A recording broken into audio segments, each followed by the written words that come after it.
everyone, welcome back for another episode. Today we're going to be looking at Australian birds. So let's go and see what we've got to do. Hi, I'm Robbie. Hi, I'm Susie. Hi, I'm Miss Carly, the teacher. It's time for Home time. with Robbie and Susie. I have hands, I have hands. watch me clap. Watch me clap.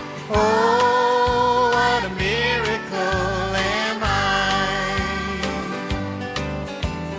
I have feet, I have feet. watch me stand. Watch me stand. Oh, what a miracle am I. Oh, what a miracle, oh, what a miracle, every little part of me. I'm something special, so very special, there's nobody quite like me. I have arms, I have arms. watch me swing. Watch me swing. Oh, what a miracle am I have legs, I have legs. they can bend and stretch. They can bend and stretch. Oh, what a miracle am I. Oh, what a miracle, oh, what a miracle, every little part of me. I'm something special, so very special, there's nobody quite like me. I have a spine, I have a spine. it can twist and bend. It can twist and bend. Oh, what a miracle am I have a 1 foot, I have a 1 foot. watch me balance. Watch me balance. Oh, what a miracle am I.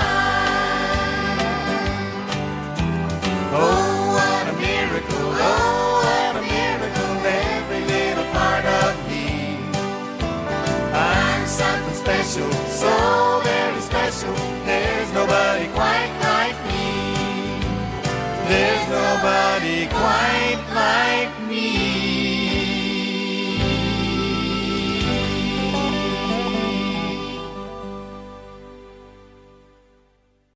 Hey everyone, welcome back. Today we're going to be singing a song about kookaburras. Have you seen a kookaburra in your yard? Sometimes they like to come and sit up on your veranda. Well, I'm going to teach you a song today. Kookaburra sits in the old gum tree, Mary, Mary, king of the bush is he. Laugh, kookaburra, happy your life must be. Okay, well, would you like to now come and sing along with me? Ready? Let's go. Kookaburra sits in the old gum tree, Mary, Mary, king of the bush is he. Laugh, kookaburra, happy your life must be.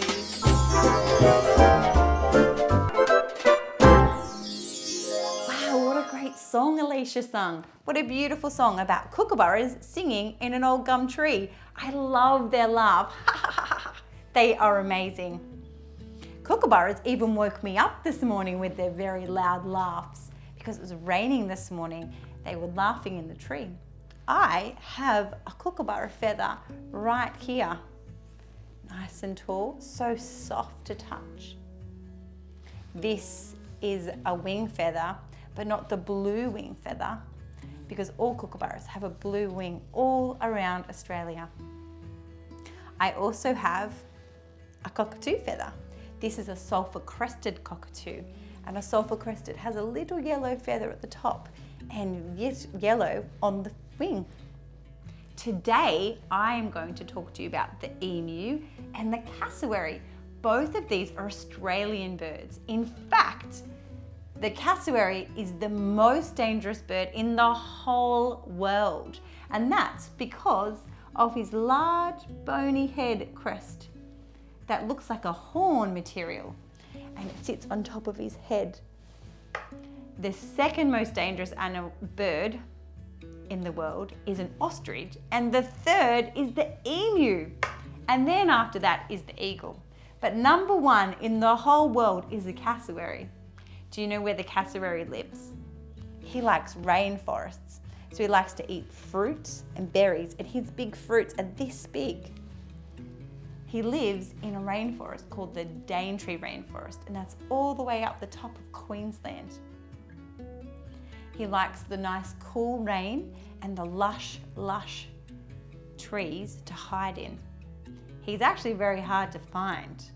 One day when I went to the Daintree Rainforest, we went chasing one and we didn't have our shoes on. We jumped out of the car and we ran in the bush and we got all cut up because he just ran so fast. But then we saw another one on the side of the road eating big bush plum, and we crept up nice and quietly and we saw it so close.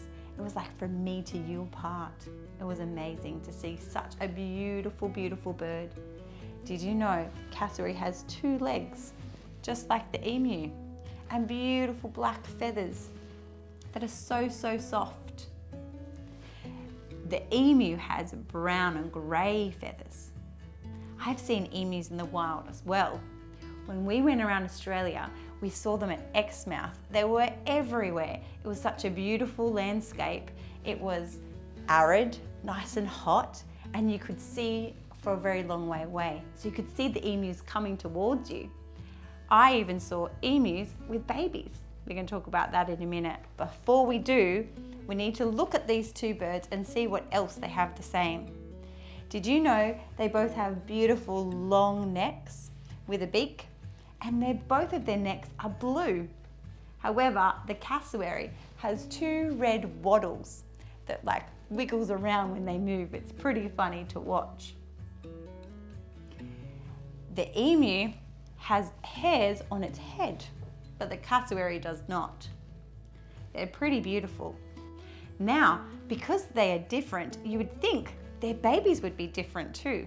But let's have a look. This is a cassowary baby, and these are emu babies. They look pretty similar, hey? That's because they have these stripy marks to help them hide in the bushes. Emus can live in the arid areas, but they also like the Australian bush to hide in. And both the cassowary and the emu, the boys look after the babies. Pretty cool, huh? Their eggs do look very different. These are the blue emu eggs and the very green cassowary eggs. Cassowary eggs are green because they're good for hiding in their lush green rainforest, where these are like a bluish green because they hide on the brown ground. Pretty amazing. Well, I actually have a story all about an emu that's called Stripey. Would you like to read it with me? Let's go.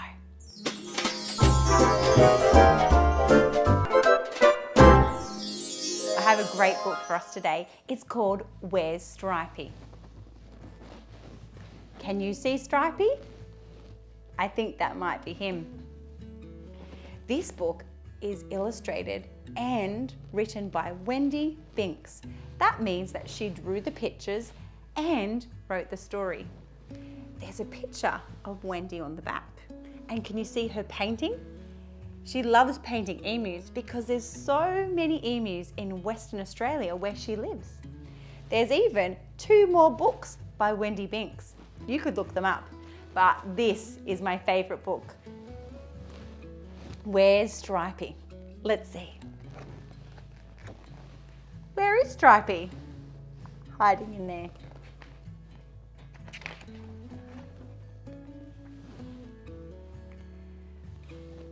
Crikey and Sheila lived on Fair Dinkum Flats. Sheila was very tired. She had laid 30 big green eggs. I have laid 30 big eggs, she told Crikey. Now I'm going off to rest. You must sit on the eggs and keep them warm. When they hatch, you'll have to look after the chicks for me. Remember, there's 30 eggs. There'll be 30 chicks. Don't lose them. Crikey looked forward to seeing the chicks when they all hatched out of the eggs, but he was a little worried. He knew He was a bit forgetful and he couldn't count very well. 30 sounded like a lot of chicks.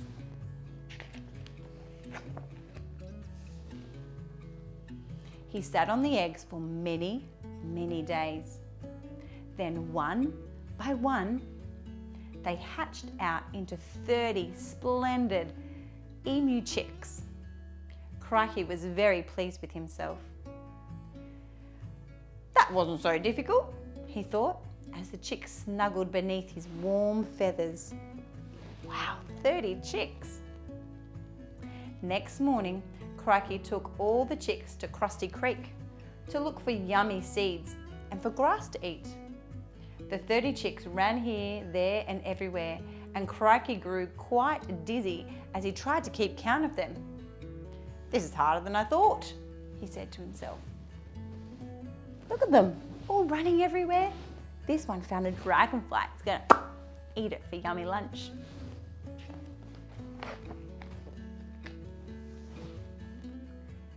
Then one of the chicks tapped Crikey on the foot. Her name was Leggy. Hey Dad, she called up to him. Crikey looked down. My brother Stripey is missing, she said. Oh no, Crikey groaned. Are you sure? Quite sure, said Leggy. Stripey has disappeared. Crikey was frantic. How cross Sheila would be. None of the other chicks had seen Stripey.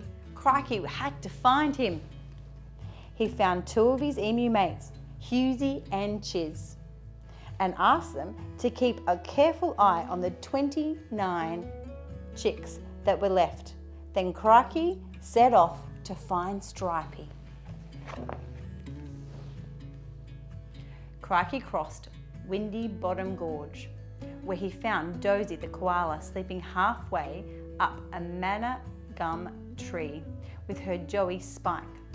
Hey, Dozy, cried out Crikey. Have you seen my chick? His name's Stripey. Dozy opened her eyes and looked down. What does he look like? She asked slowly. Does he look like you? No, said Crikey. He's a small and fluffy and stripy. Sorry, I haven't seen him, Dozy said and closed her eyes again.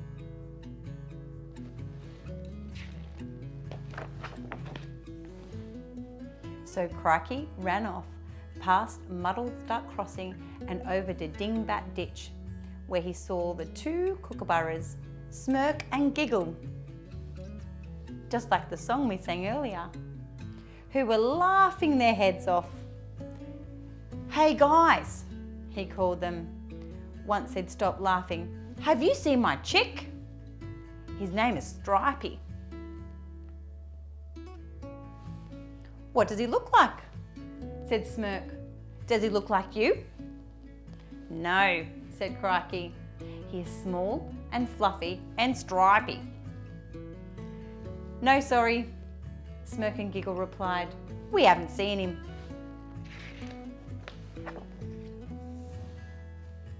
Crikey left Dingbat Ditch and headed for Furball Creek, where Cheeky the brush-tailed possum lived, inside a hole in a peppermint tree. Cheeky, cried out Crikey. Are you at home? Cheeky peered out of his hole. Have you seen my chick? Said Crikey. His name is Stripey. What does your chick look like? Asked Cheeky. Does he look like you? Nah, said Crikey. He's a small and fluffy and stripy. Sorry, I haven't seen him, said Crikey and yawned and went back to sleep in a hole.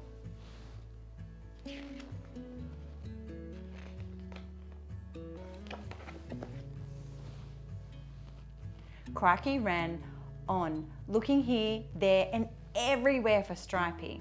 He reached Dusty Bucket Gully, where he saw Bluey, the red kangaroo, resting with her Joey socks. "Hey, Bluey," Crikey said. "Have you seen my chick? His name's Stripey." Bluey thoughtfully thought. "What does your chick look like? Does he look like you?" "Nah," said Crikey. "He's small and fluffy and stripy." "Sorry, I haven't seen him," Bluey said, and Crikey thanked her and ran on.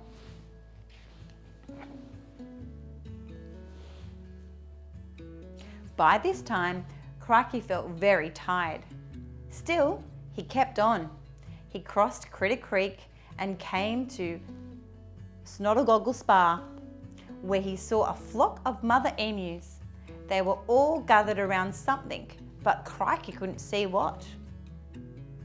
Crikey ran up to the group, but before he could ask them if they had seen his chick, he heard a voice say, "Dad!" Oh no. All the mother emus turned around to look at Crikey, and he saw that on the ground between them all was one single chick. The chick was small and fluffy and stripy. Yes, Crikey had found Stripey at last. He was very, very happy. Now that Stripey and Crikey are together, they can go home together. Let's see what happens. Then Crikey saw Sheila. She was one of the mothers at the spa. Oops, thought Crikey. "Where are the other 29 chicks?" said Sheila. "Oh, Hughesy and Chiz, they're looking after them back at Crusty Creek." "Hughesy and Chiz?" Sheila repeated. "Oh, that will not do. Come on, we'd better get back to Crusty Creek right now." So Sheila and Crikey and Stripey set off together as fast as they could. Back at Crusty Creek, Chiz and Hughesy had gotten themselves all twisted up, just to keep the other 29 chicks who were running here, there and everywhere. Stripey ran to join his brothers and sisters, very happy to be back. It was the first time Sheila had seen all her new babies hatched. What splendid chicks," she said proudly. She wasn't cross anymore. "You've done a great job. 30 is a lot of chicks. I'd better stay and help you look after them." How relieved Crikey was when he heard this. Hughesy and Chiz were feeling very relieved too, as they carefully untwisted themselves and headed to the nearest watering hole. "Thanks, guys," called Crikey and Sheila. Then they gathered up those small, fluffy and stripy chicks and took them home to Fair Dinkum Flats, all 30 of them. Should we count them? 1, 2, 3, 4, 5, 6, 7, 8, 9, 10, 11, 12, 13, 14, 15, 16, 17, 18, 19, 20, 21, 22, 23, 24, 25, 26, 27, 28, 29, 30. They've got them all and they're taking them home. What a great story. Thank you for joining me. As we learnt before, the boy emu looks after all the chicks. In this story, there was so many that the mum needed help too. But in nature, just the boy looks after all the chicks. What a great story. Now, my friend Alicia and I are going to make some bird feeders so that we can feed the native birds around us. Would you like to come and join? Hey everyone, So as Anna said in her story, there was those special birds, and we're going to make some so we can hang them out or put them around wherever we are, maybe at home, to feed our birds too. So today we're going to make 2 different types today, so we'll make a different one each. So whatever you've got at home, you might be able to find and create something similar. So today I'm going to use a water bottle. I've found some sticks out in the garden, and we have some rope here. We've got some ribbon, but you can use rope or twine or anything that you've got at home to hang it up with. And I have some scissors. So if you're using scissors, just make sure that mummy or daddy or somebody is with you, an adult is with you to help you, because they are really sharp. So with the water bottle, we're going to cut a hole through the bottle.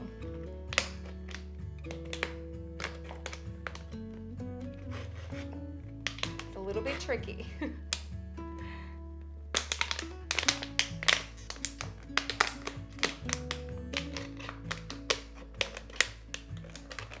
All right, so once your holes are cut, you can get one of your sticks and stick it through, right through like that.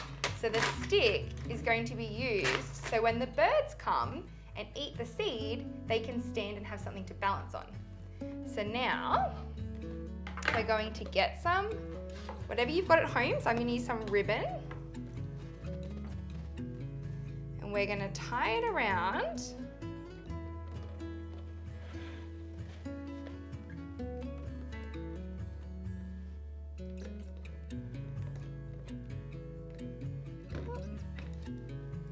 Tie it around the top so we can attach it to the trees.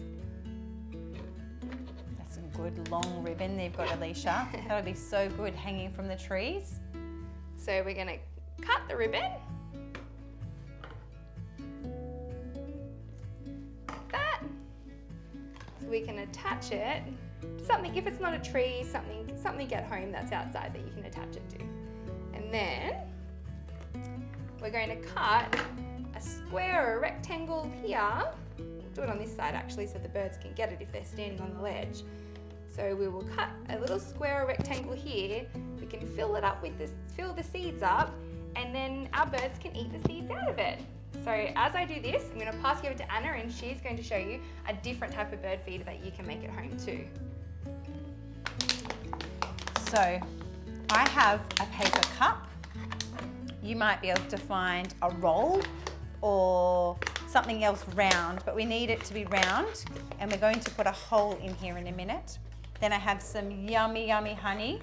This honey is very special. It came from my bees out of my beehive. We can see how it can be lots of different colors. Sometimes my bees make a light colored honey, but this time it's a little bit darker. We need honey, and then we've got our bird seeds. Now these bird seeds are just sunflower seeds because all the native birds really like them, especially the sulphur-crested cockatoo, like we talked about earlier. I have lots of sulphur-crested cockatoos come to my house and they love the sunflower seeds. When I buy the other seeds, they just eat the black ones. They throw out all the rest. Could I please borrow your scissors? You can. Thank you. So what we're going to do is we're going to put a hole in this end here. Oh, it's very tough. This is why we do need a helper, an adult helper, because we do need sharp scissors for this job. Just put a hole in the bottom. Doesn't have to be too big. It's just to get our ribbon through, or our cord, or anything you can find, like Alicia said. And then we're going to, is this attached to yours? No, there you go. Great. Just going to pop it through the hole. Get it through the other side. Make it nice and long so that it can attach to something around your house. Maybe on your veranda too, Alicia, at home, or even in the centre. Yeah, that's right. There could be places that you could put it. Okay, and then you can loop it on a branch or something else. Now, I'm going to open up my honey. It smells delicious. I'm just going to get a little bit of this because it's going to help my seeds stick, and I don't want too much. Put a little bit of honey there, then I'm going to smear it all the way around.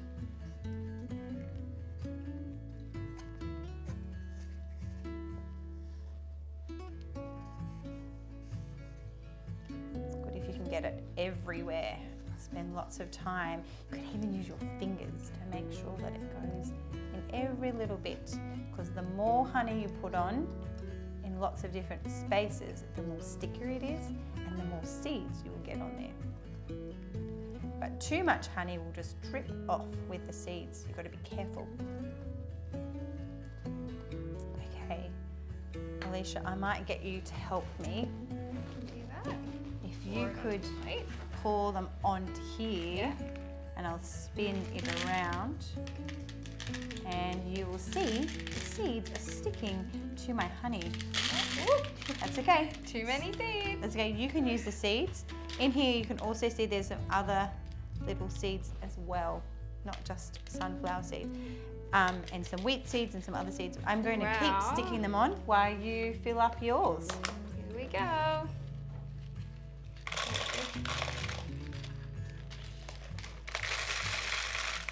Ooh, It's tricky. they're going out that.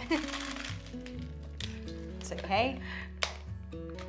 We might try and go through the lid part.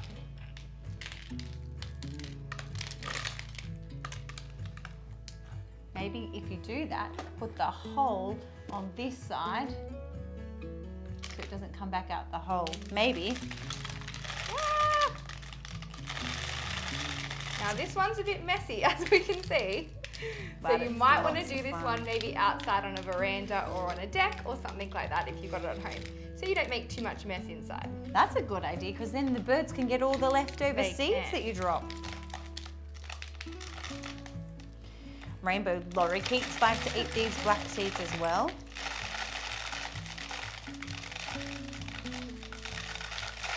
Oh, it's getting nice and full, Alicia. It is. We've got holes on either side, so they sort of. Just going to make sure that you keep the holes small when you do it. They're not too That's big. Sticky honey is catching all my seeds. It's hard to get it in there, but it's doing great.